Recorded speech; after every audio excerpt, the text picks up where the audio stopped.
bisschen Glitzer ist okay.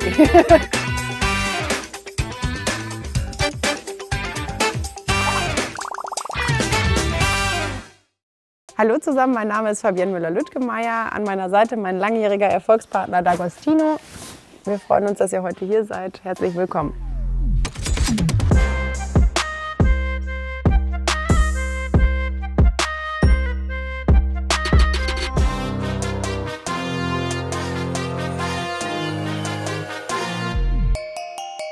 Fabienne, vielen Dank, dass wir heute hier sein dürfen.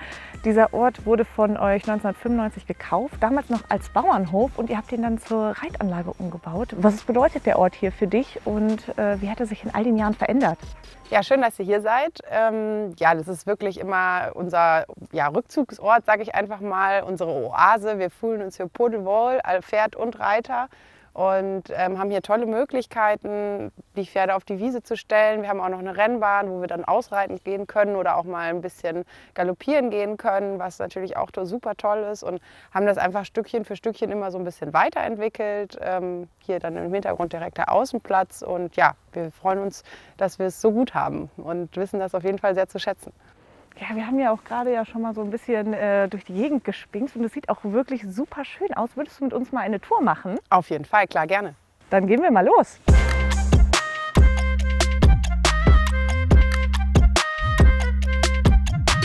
Also hier im Hintergrund sieht man direkt unsere großen Wiesen. Hier vorne steht mein Erfolgspferd D'Agostino, der genießt seine Rente.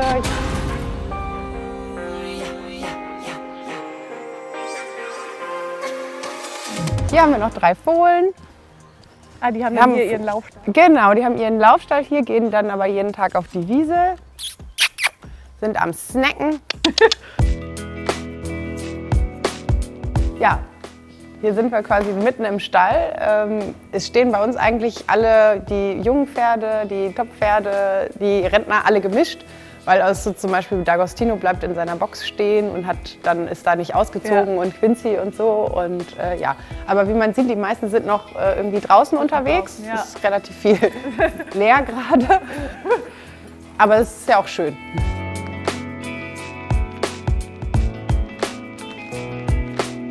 Das ist De La Vega, der ist auch bei uns geboren. Der ist 10 Jahre alt. Er ist jetzt auf Grand Prix Niveau angekommen, und einen wirklich selber zu ziehen, dann bei der Geburt dabei gewesen zu sein und jetzt im Grand Prix Pferd zu reiten, das ist schon was ganz schön Besonderes. So, auch mal, warum hast du eigentlich dein Fenster gar nicht auf? Und du wolltest auch noch mal mit aufs Video, ne? Du möchtest auch noch mit drauf? Ja? Ich habe hier gerade die größte Box entdeckt, glaube ich. Definitiv, das ist die Box von Sissi, die steht aber gerade noch neben Dagi auf der Wiese. Ja, die ist eigentlich, also mein erstes Pony hieß Winnie, der ist leider dann im Alter von 35 Jahren gestorben, okay, stand in der Box, ja. Genau, und dann war die immer leer und das ging gar nicht, und dann kam Sissi.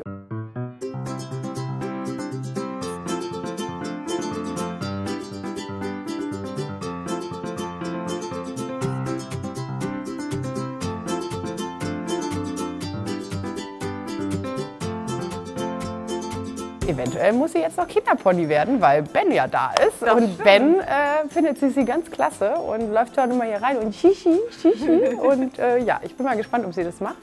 Aber so putzen und so geht schon ganz gut. Ja, ich glaube, bei euch hat sie auch ein paar Ausbilder da an der Hand, die mir das, glaube ich, zeigen aber können. Ich kann sie ja schlecht anreiten, ne? Das tut mir ein bisschen leid. Versuch mir das gerade vorzustellen, wie du dann mitläufst. Ja, so ungefähr. Aber ja, wie wir das machen, das wissen wir auch noch nicht so genau. An dieser Stelle haben wir einmal unsere neue Rubrik, die Allianz Servicezeit. Heute geht es darum, wie verlade ich das Pferd richtig. Hier kommt der Teaser.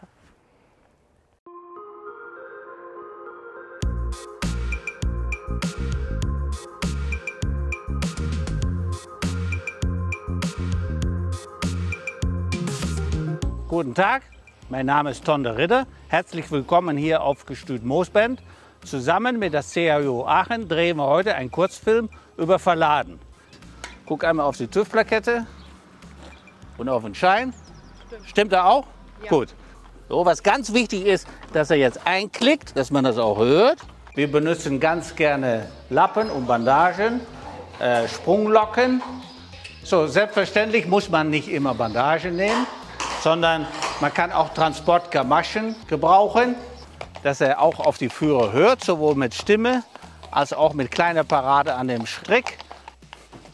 So, ja. Einmal gucken lassen. So, red mit ihm.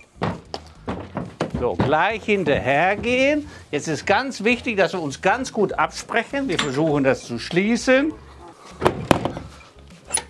So, ganz wichtig ist, ganz langsam beschleunigen. Aufpassen, dass der Haken richtig nach oben ist. Nicht, dass er hier an der Seite raussteht. Hast du den Strick aufgemacht? Ja.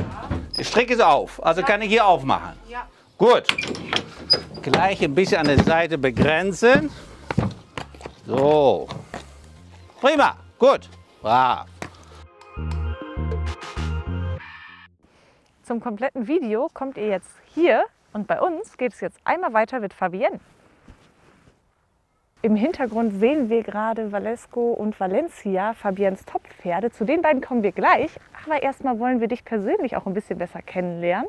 Und zwar mit einer Schnellfragerunde. Wärst du dabei? Auf jeden Fall. Kommt auf die Fragen an, aber ja. Mal sehen. Wir spielen entweder oder Ja. und du darfst auch gern immer eine Erklärung zu deinen Antworten geben, wenn du eine hast. Alles klar. Bist du bereit? Natürlich. Draußen oder drinnen reiten? Draußen. Trab oder Galopp? Galopp. Schlichtes oder farbenfrohes Outfit? Ich glaube eher schlicht, aber so ein ganz bisschen Glitzer ist okay. Braunes oder schwarzes Leder? Tendenziell eher schwarzes Leder am Pferd, aber gerne mal so zum Training braune Stiefel oder so. Schon. Also geht beides. Trainieren oder ausreiten? Das eine schließt das andere ja nicht aus. Ich trainiere natürlich total gerne, bilde die Pferde super gerne selber aus, aber mal ein bisschen ausreiten gehen und den Kopf frei kriegen, das ist, glaube ich, für beide immer ganz gut. Ohne Sattel oder ohne Trense reiten? Ohne Sattel. Kommen wir mal zu dir persönlich. Lieber Berge oder Meer? Mag ich beides total gerne. Ich gehe gerne mal Skifahren. Kann ich so mittelprächtig, aber ich liebe es auch mit Sonne, Strand und Meer, dann im Warmen, das ist auch herrlich. Also es ist für mich beides eine Option auf jeden Fall. Hunde oder Katzen? Hunde definitiv, ja. Ich habe auch einen kleinen Hund, der schon seit über 10 Jahren an meiner Seite ist. Der kommt auch immer mit. Team Chaos oder Team Ordnung? Die Mischung macht's. Also ich glaube, ich bin total ordentlich. Man sagt mir manchmal, ich bin auch die Queen of Chaos. Zum Beispiel mein Mann sagt das. Aber eigentlich habe ich es gerne ordentlich. Würdest du lieber anrufen oder eine Textnachricht schreiben? Am Ende ist, glaube ich, das persönliche Gespräch irgendwie immer besser, weil dann irgendwie auch mit der Betonung und so das alles auf jeden Fall richtig ankommt. Aber es ist natürlich manchmal auch einfacher, eben irgendwie was zu schreiben. Also es kommt dann, glaube ich, so ein bisschen aufs Thema an, worum es geht. Okay. Frühaufsteher oder Langschläferin? Also definitiv mittlerweile Frühaufsteher. Ob ich das so selber gewählt hätte, sei mal dahingestellt. Aber mein Sohn bestimmt natürlich den Tagesablauf. Und der steht gerne früh auf oder relativ früh auf. Ich kann mich nicht beschweren. Und deswegen tendenziell eher immer meistens Frühaufsteher. Okay, dann habe ich zum Schluss noch eine wirklich schwierige Frage. Ja. Valesco oder Valencia? Oh nee, da gibt es keine Antwort drauf. Die sind beide einzigartig und beide toll, da könnte ich mich nicht entscheiden. Okay, Muss ich mir Gott sei Dank auch nicht. Es ist auch wirklich nicht einfach, sich da zu entscheiden. Ja. Ich würde sagen, wir gehen gleich mal zu Ihnen rüber. Ja, gerne. Besonders mit Valesco warst du ja auch sehr erfolgreich bei uns beim CHJO Aachen letztes Jahr. Du hast den Havenspreis gewonnen und den Lindpreis. Und während wir hier rüber gehen, haben wir genau das einmal für euch. Fabienne und Valesco beim CHJO Aachen. Mit dem Westfalen Valesco, Fabienne Müller-Lüttgemeier.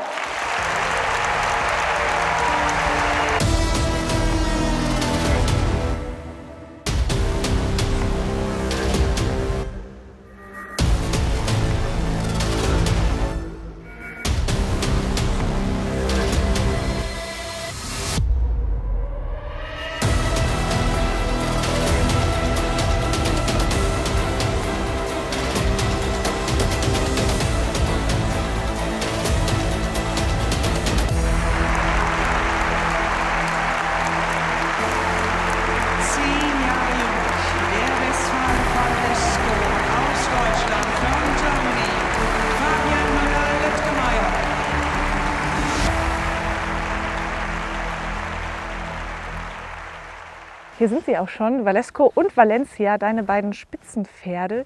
Sie sind nicht nur Halbgeschwister, beide stammen von Vitalis ab, sondern sind auch im gleichen Jahr geboren, also gleich alt. Wie bist du denn zu den beiden gekommen?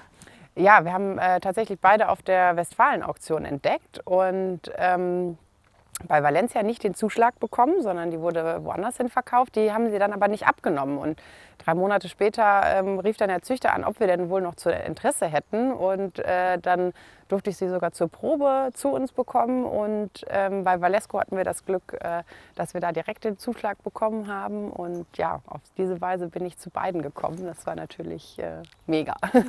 Total der Glücksfall, ja, dass es auch noch geklappt hat. Was sind denn Gemeinsamkeiten und was sind so Unterschiede zwischen den beiden? Also ich würde sagen, Gemeinsamkeiten sind auf jeden Fall, dass sie relativ eigentlich ausgeglichen sind und ich sage immer, die haben einen An- und einen Ausknopf, weil die sind im Viereck total motiviert und einfach da und wollen wirklich alles geben und zeigen sich auch gerne. Man kann mit denen aber genauso gut ganz entspannt ausreiten gehen oder die chillen auf dem Paddock und sind halt wirklich, ich kann auch meinen Sohn mit vorne draufsetzen oder so. Also das ist wirklich, da sind die einfach Gold wert und richtige Schätze. Was sind dann Unterschiede? Unterschiede, ich würde sagen, er ist so der ist immer so unheimlich motiviert und Power, also hat unheimlich viel Power und hat super schnell gelernt. Und Valencia ist mehr so die Tänzerin, die Prinzessin, das weiß sie auch. Sie weiß auch, glaube ich, wirklich, wie toll sie ist. Ihm muss man das manchmal so ein bisschen sagen. Ich glaube, er weiß manchmal gar nicht, wie toll er ist. Und genau, das würde ich so als fast größten Unterschied zwischen den beiden irgendwie sehen. Welcher von beiden kommt denn mit nach Aachen oder vielleicht sogar beide?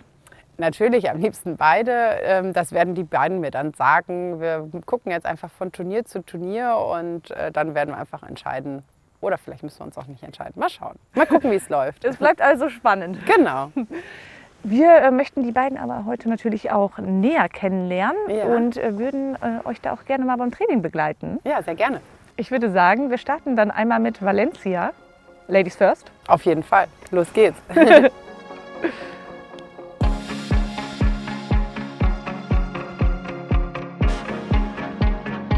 Valencia ist unheimlich tänzerisch, die ist so unheimlich leichtfüßig und es macht einfach unheimlich viel Spaß, mit ihr zu arbeiten. Man war sehr gut in der Anlehnung.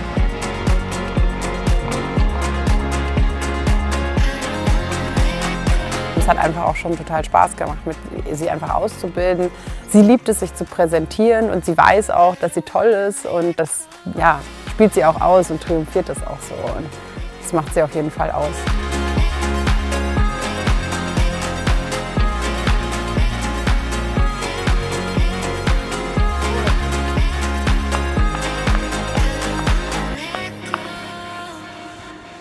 Feierabend.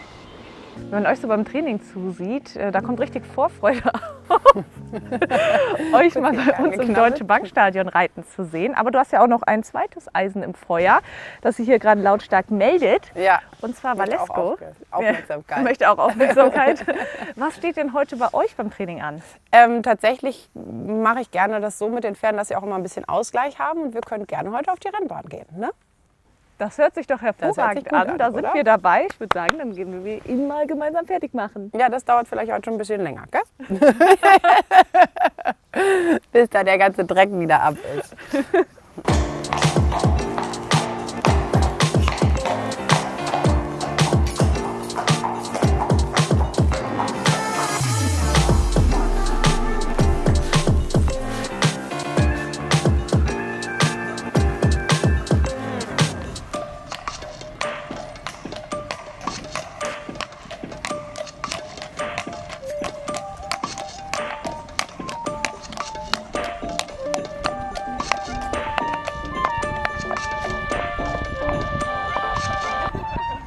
Ja, Valesco ist mein Schumi, der gibt immer Vollgas, ist immer hoch motiviert und ist einfach so ein Kraftpaket und so ein Also das ist ein richtiger Athlet und der will sich immer groß bewegen. Alles, was nach vorne geht, ist voll seins und der ist für mich irgendwie so das Komplettpaket.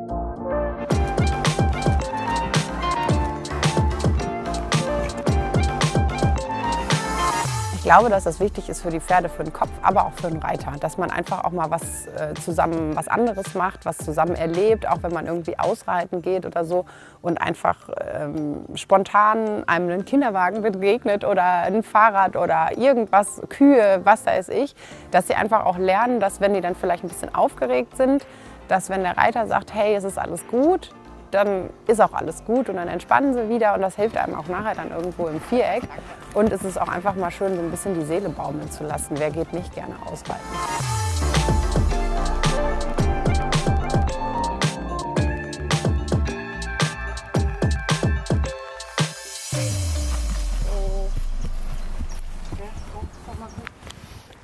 Wir durften jetzt Fabiennes aktuelle Spitzenpferde besser kennenlernen. Mit einem von beiden könnte der Traum, noch mal ein Championat zu reiten, wahr werden. Mit einem anderen ist es bereits wahr geworden. Die Rede ist natürlich von ihrem Erfolgspferd von D'Agostino. Und ihn wollen wir jetzt mal in seinem Rentnerleben hier besuchen.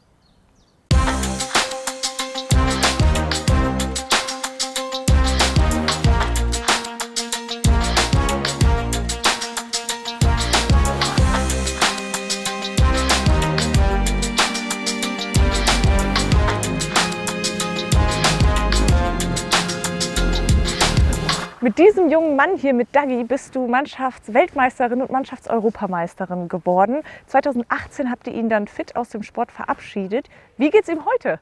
Ja, prächtig, wie man sieht. Das Wichtigste ist das Gras, dass er nicht gestört wird bei seinem täglichen Weidegang. Es geht ihm super. Also wir reiten ihn jeden Tag noch ein bisschen und aber eigentlich kann er seinen Tagesablauf so ein bisschen selber bestimmen. Das tut er auch. Hat auf jeden Fall immer noch das Sagen im Stall und das weiß er auch und soll auch so bleiben. Und das sind einfach wahnsinnig tolle Erinnerungen. Ja, damit hat alles angefangen sozusagen. Wow. Ja, ihr wart schon wahnsinnig erfolgreich gemeinsam in der jungen Reiterzeit und habt es dann auch geschafft, im Seniorenlager erfolgreich zu sein. 2011 erfolgte ja dann der Wechsel. Für viele ist das ja ein Traum, aber auch eben eine große Herausforderung, mit einem Pferd von der jungen Reiterzeit dann auch den Sprung zu den Großen zu schaffen. Wie ist euch das damals gelungen und wie stolz bist du auf diesen Erfolg?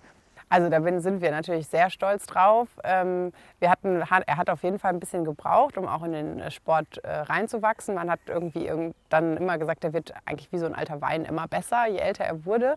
Und es waren natürlich wahnsinnig tolle Erfolge und ich konnte einfach auch erstmal Erfahrungen sammeln. Das stand gar nicht, der Sprung war klar, einfach altersbedingt und dass das dann so funktioniert hat, das habe ich mir vorher nicht erträumen können und dass wir dann die Chance hatten, auch in Aachen zu reiten, beim Championat dabei zu sein. Das waren alles Sachen, die sind gefühlt wie in so einem Film gewesen und da habe ich immer gedacht, boah, kneift mich mal jemand, ich kann mir das konnte mir das gar nicht vorstellen, weil es ja schon oft auch so ist, dass man irgendwie in der jungen Reiterzeit total erfolgreich ist und dann ist es aber einfach schwer, weiter anzuknüpfen. Und dass er mir das so ermöglicht hat, da bin ich ihm, keine Ahnung, 1 Millionenfach dankbar für, weil das ist einfach Wahnsinn, wie er da auch über sich hinausgewachsen ist und alles gelernt hat und immer wieder einfach sein Bestes gegeben hat. Auch diese Einstellung, die er für mich dann immer in einem Viereck an den Tag gelegt hat, die war schon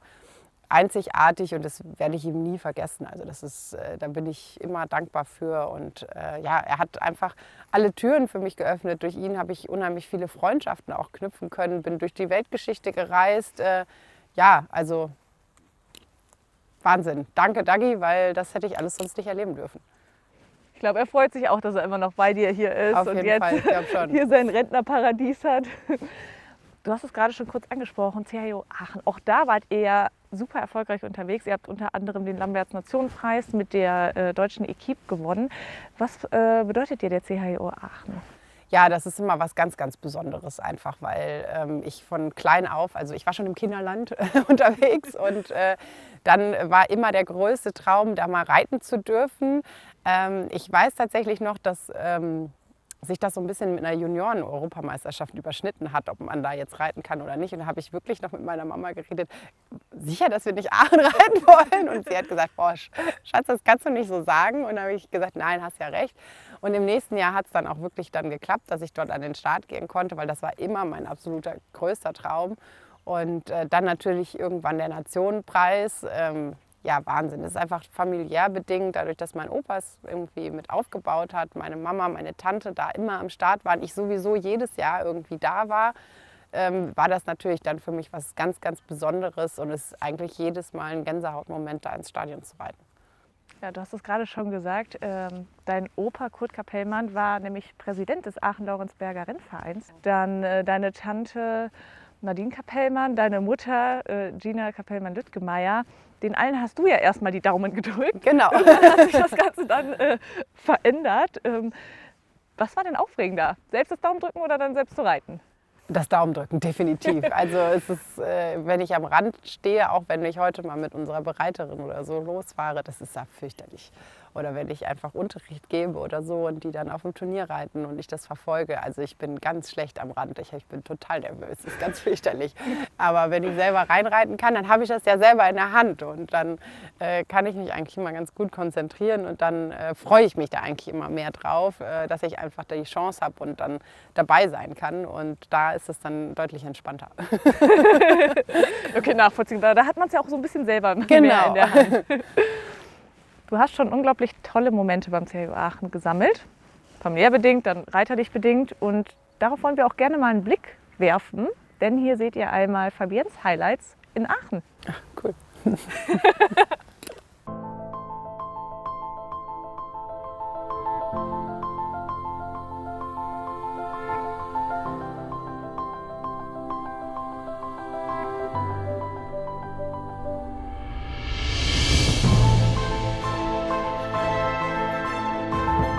Die Mutter kommt gebürtig aus Würselen. Also es sind natürlich hier in der Aachener Sörs alle Daumen gedrückt.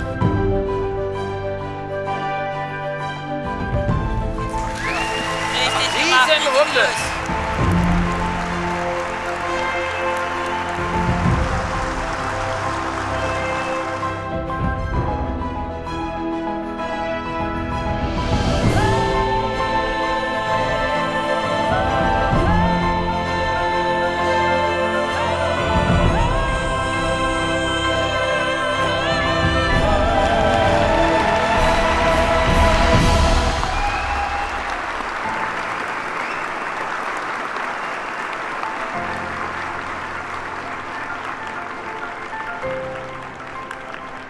D'Agostino und Fabienne Lüttgemeier, Dankeschön. Wahnsinn, diese schönen Bilder aus Aachen, auch viele Erinnerungen. Eure Rollen haben sich da ja ein bisschen vertauscht. Erst hast du deiner Mutter die Daumen gedrückt, dann andersrum.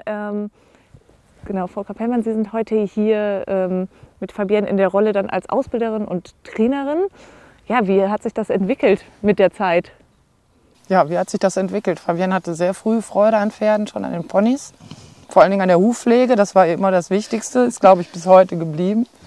Und so ist das immer langsam. Ich habe sie aber da eigentlich erst nur spielen lassen mit den Pferden und auch nicht so große Turnierambitionen gehabt. Wir haben einmal so eine Führzügelklasse gemacht, aber das war dann auch nicht wirklich unser Ding. Irgendwann hat sie mich gefragt, wann ich meine erste S geritten hätte.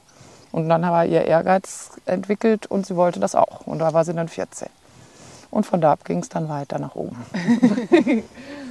Und wie läuft das denn ab im täglichen Training? Also läuft das immer super harmonisch ab? Seid ihr mittlerweile total eingespielt oder habt ihr auch mal irgendwie andere Meinungen oder knallt es da auch mal?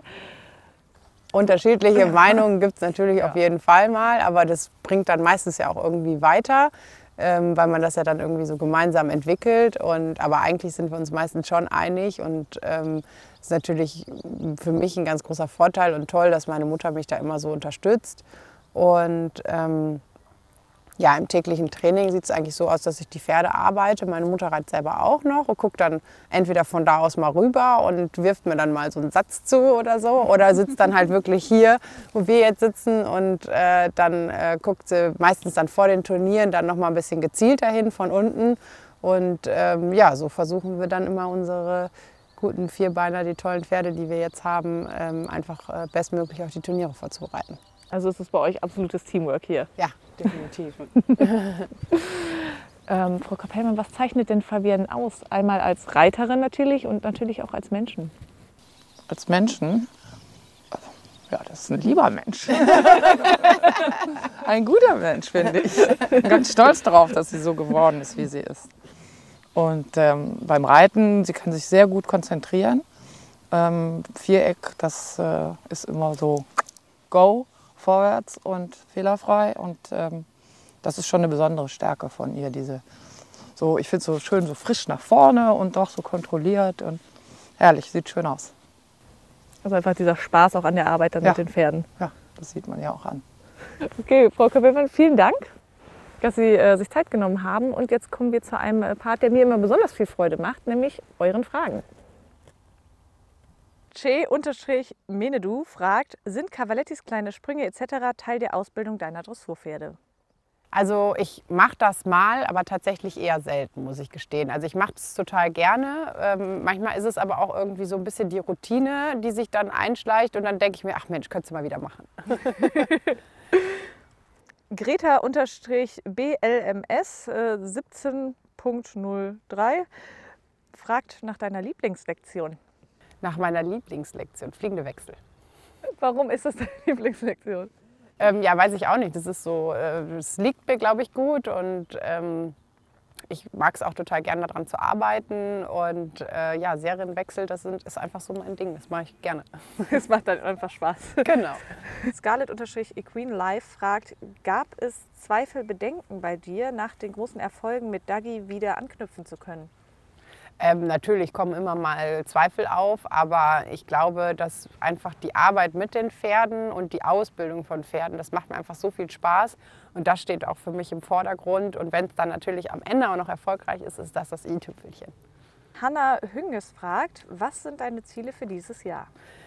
Gute Frage. Also ich glaube, ich möchte einfach beide Pferde einfach im internationalen Sport etablieren und die werden mir einfach sagen, wie es so weitergeht und von Turnier zu Turnier schauen. Und ich glaube, dass sie beide unglaublich viel Potenzial haben. Aber ja, wir werden sehen, wohin es uns führt.